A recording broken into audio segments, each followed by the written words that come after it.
నా పేరు గంగాధరు, ఉమ్. తిరుమల గ్రామం, నందికొట్కూరు తాలూకా, నిత్తూరు మండలం, నంద్యాల జిల్లా. నాకు స్పీడ్ ఇచ్చినారు విజేత. విజేత విజేత బాగానే ఉంది, పక్క దానిల కాడకి బాగా మెరుగునే ఉంది. ఇంకా కాలం ఆనలు లేక కొంచెం పొలాలు అయితే ఇంకా బాగానే రావచ్చు. ఎట్లా మీకు పురుగు ఎట్లా ఉంది?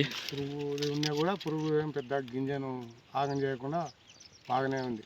ఓకే, సరే పురుగు ఎక్కువనే కానీ ఏదో పెద్ద నష్టం లేదు. నష్టం లేదు, కంకినే. ఓకే, కంకి ఎట్లా మీకు ఎట్లా అవుటం కలర్ ఎలా అనిపిస్తుంది? రంగు బాగుంది, కలర్ కూడా బాగుంది. పక్కన వేరే రకం ఇచ్చినారు కదా, మరి రెండిట్లో ఏది బాగుంటుంది మీకు? మెరుగుంది, కంకి జంపు ఓకే, జంపు వచ్చింది. ఎంత దిగుబడి ఎంత రావచ్చు అనుకుంటున్నారు? దగ్గర 30 క్వింటాల వరకు రావచ్చు. ఆ పక్కన ఉన్నవి 25 కఠినం ఉన్నాయి. ఇంకా పొలాలు కూడా కొంచెము మెతక పొలాలు కాబట్టి మీరైతే హ్యాపీగా ఉన్నారు కదా? బాగానే ఉంది. ఓకే.